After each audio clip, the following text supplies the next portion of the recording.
It's 1996 and you've just dialed up to the internet with your new 56K modem. Your sister is yelling at you to get offline so she can make a phone call, but you're pony noobs in Sega Rally Championship, so whatever that 900 number she's trying to call is just gonna have to wait. Meanwhile, for 1996, Acura is revamping their product line, dropping names like Legend and Vigor in favor of the TL and RL. During this time period, Acura preceded the letter designation with the engine displacement. So to be more precise, it was the 2.5 or 3.2 TL, the 3.5 RL, and later on in the year, we would also see the 2.2 and 3.0 CL. Let's be thankful that Acura would leave the Integra alone for a few more years, or we would have had a 1.8 RS in the mix as well. The TL, like its predecessor the Vigor, was Acura's mid-level sedan, in between the RL and the Integra. It would have an interesting run with many ups and downs and would end up becoming far more popular than the RL. In fact, the TL, especially the 3rd gen, has been one of my most requested vehicles to cover. So dial up your modems, sit back, relax, and let's do a deep dive on every generation of the Acura Touring Luxury.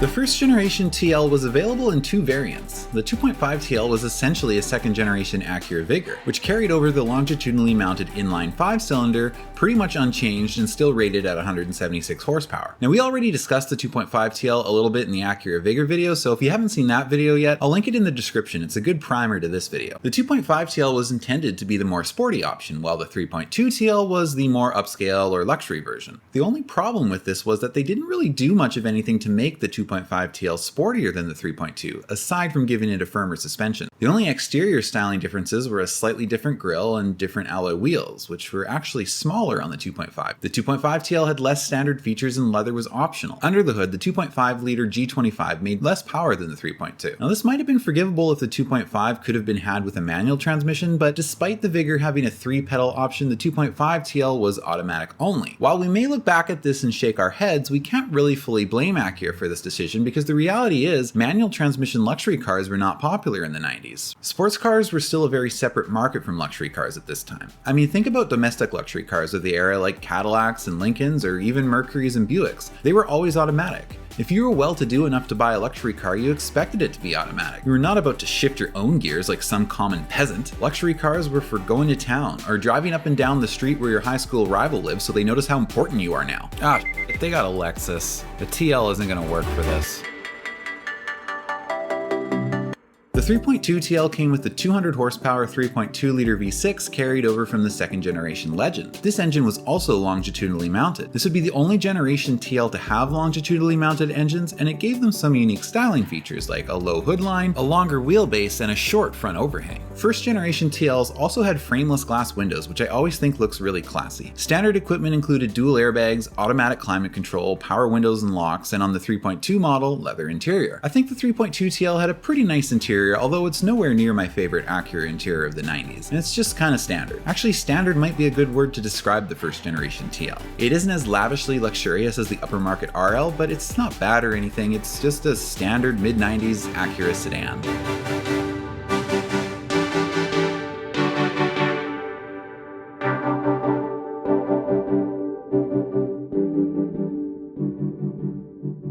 Okay, Stacy, I'm off the internet. You can call your boyfriend now. He's not my boyfriend. You know, Shannon's family has a separate phone line for their internet modem.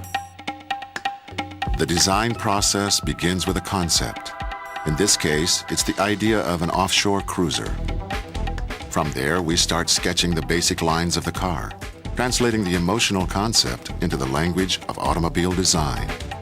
For 1999, the TL was redesigned and entered its 2nd generation. The 2.5 TL was gone and it was now the 3.2 TL only. Under the hood was Honda's new J series. The J32A1 was a transverse-mounted 3.2-liter V6. This would now be the new powertrain platform that all TLs would use going forward. It had a really well laid out, luxurious, and frankly beautiful interior. And most of the surfaces that you touch feel of a very high quality fit and finish. Starting in 2000, there was an optional touchscreen DVD-based navigation system available. And while this was very cool and ahead of its time, I would recommend getting one without it, because if you get the navigation, the climate controls are integrated into it. This is never a good idea, and I always prefer physical knobs and buttons to adjust climate settings. Aside from being very luxurious and very well equipped, it was able to beat its BMW and Mercedes counterparts in the segment in the slaloms, cabin noise test, and acceleration.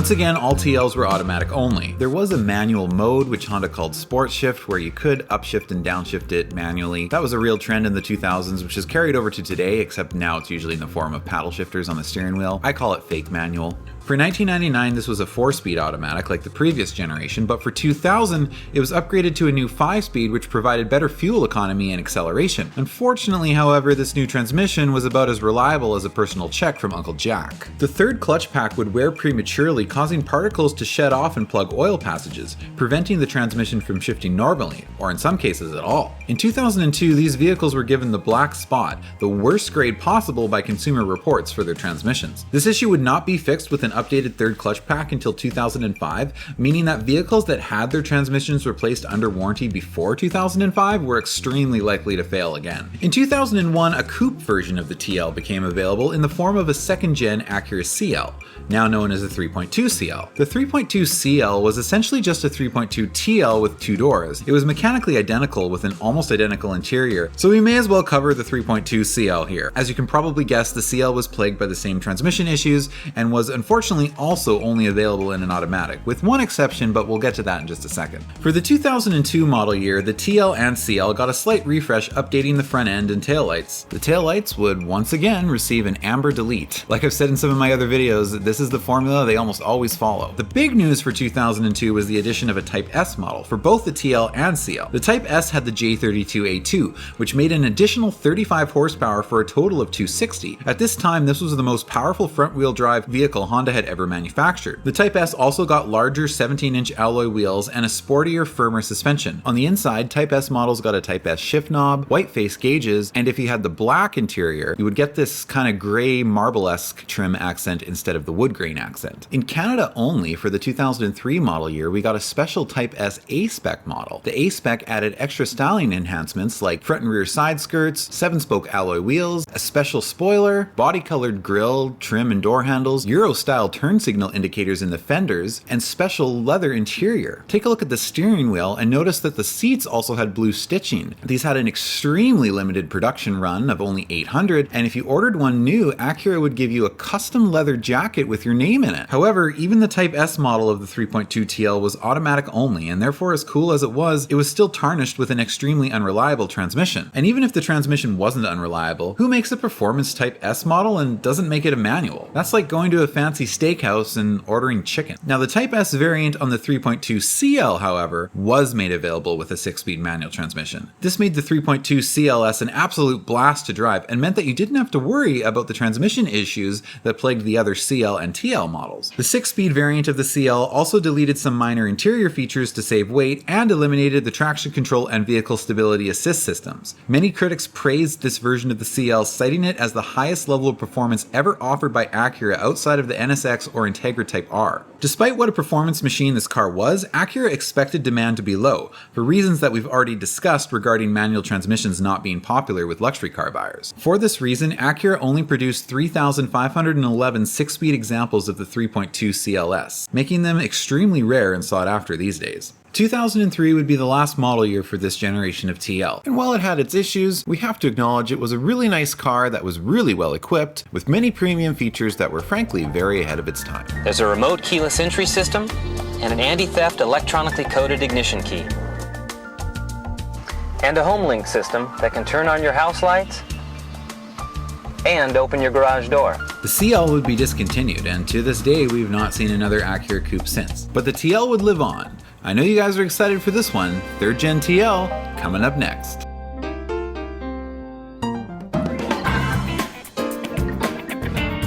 The 270 horsepower Acura TL with DVD audio surround sound and available navigation is part of commutes everywhere. Possibly the best part. The Acura TL, a higher form of performance. It's 2004. Now that you have high-speed internet, you don't have to fight with your sister Stacy anymore over the phone line. I've started using Google as my main search engine. It's pretty good, but I'm a little confused over this I'm feeling lucky button. I don't think it works. I can't tell you how many times I've pressed it, and Sarah Michelle Gellar still hasn't called me. Also, if you're a real estate agent or an insurance adjuster, chances are you just bought the new 3rd generation Acura TL.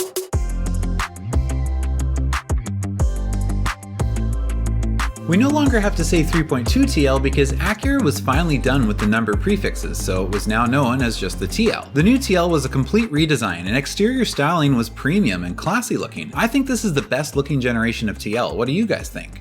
I think it's aged well and it still looks good today. Under the hood for all models was the J32A3, now making 270 horsepower. That's 10 more horsepower than the Type S had in the previous generation. Transmissions were either a 5-speed auto, once again with sport shift, or for the first time ever, Acura was finally offering a TL with a manual. Manual models were 6 speeds and also came with Brembo 4-piston brake calipers, a limited slip differential, and stiffer front and rear anti-roll bars. 0 to 60 time in manual cars was about 6.3 seconds.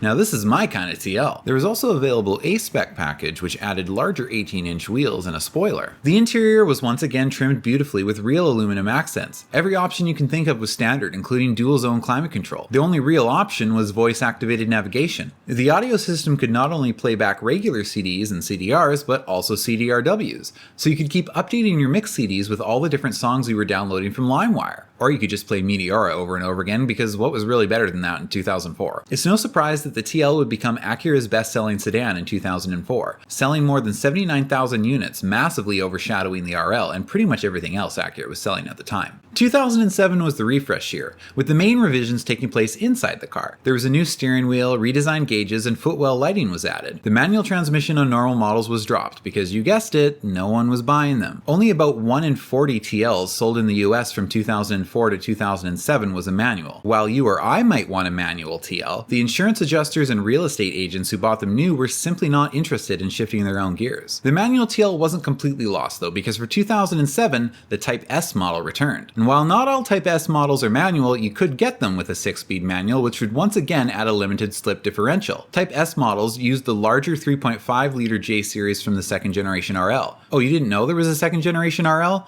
Yeah, they're pretty rare, but we'll do an RL video soon, don't worry. This 3.5-liter V6 made 286 horsepower and acceleration was now down to about 5.3 seconds. The Type S got unique smoked tail lamps, 10-spoke wheels, and quad exhaust tips, probably the easiest way to identify them other than the badging. Inside, there were more highly bolstered seats, carbon fiber trim, and red interior lighting instead of blue. Alright, it's time to cruise in the new 2007 TL Type S. So where are we going? Yeah, you know this has to be done. Hey Shannon, look what I got. I don't know what that thing parked in front of your house is, but it looks like a Buick crossed with a Camry. Don't tell her this is a lease.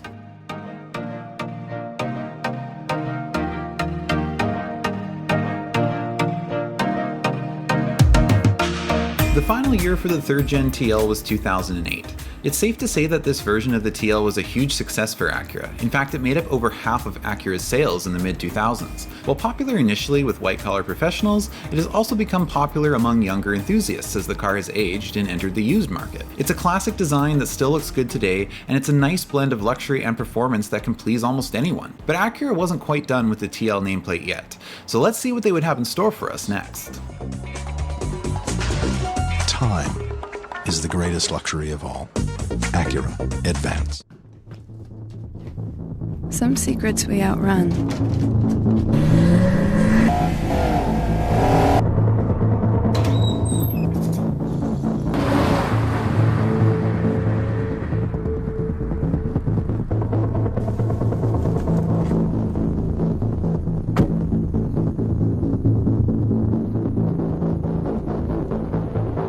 And some we run with. It's 2009. I just got this slick BlackBerry Pearl, and now I can update my Facebook status while I'm waiting in line at the grocery store. The Blockbuster in my town just closed, but I just signed up for Netflix, so now I can watch any show I want for $7.99 a month. Oh wait, I can't. The only shows on Canadian Netflix are Corner Gas and Carnation Street. Maybe I'll try this YouTube website and see if anything is interesting on here. You don't have to come and confess, we're looking for you. Miracle arranger, born to the virgin mom in a manger, watered. What in the f***?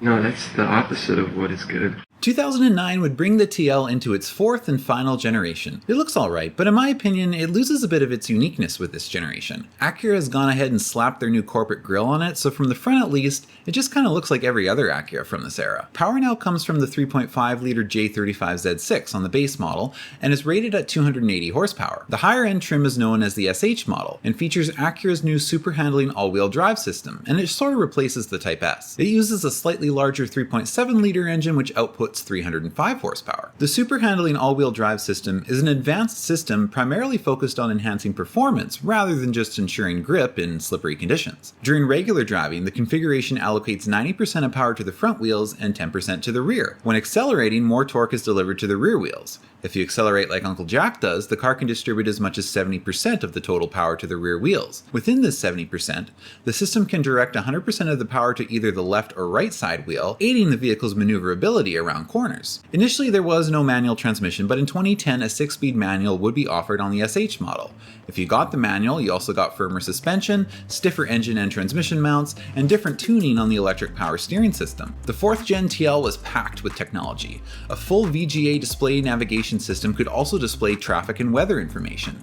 A 13GB hard drive for audio storage would automatically rip the audio tracks off inserted CDs for future playback, so you wouldn't need to keep all your CDs in your car. Sweet, let's upload all our awesome mix CDs we made. Well, maybe not this one. In 2012, the TL was updated and restyled a little bit to be a little bit more laid back, after receiving some criticism that the front end in particular was too aggressive looking and off-putting to some buyers. New features included ventilated seats and a blind spot monitoring system. The audio hard drive was upgraded to 60GB. Starting in 2013 for the final 2 model years, a special edition trim was added. The Special Edition featured unique exterior and interior color options with contrasting stitching in the leather. The Special Edition also had a power moonroof, upgraded audio system, and a fancier climate control system. I have to say, this Special Edition is pretty luxurious. Let's take a cruise down Shannon Street again to show it off. Wait, what is that? I'll show myself out. 2014 would be the last year for the TL, and it was replaced by the TLX in 2015. Peak sales for the TL were in the mid-2000s with the 3rd gen, but it did sell pretty consistently well throughout its 4 generations and almost 20-year lifespan. And that's the story of the Acura TL. So what's your favorite generation? Let me know down in the comments, and while you're there, let me know what vehicle you want me to do next.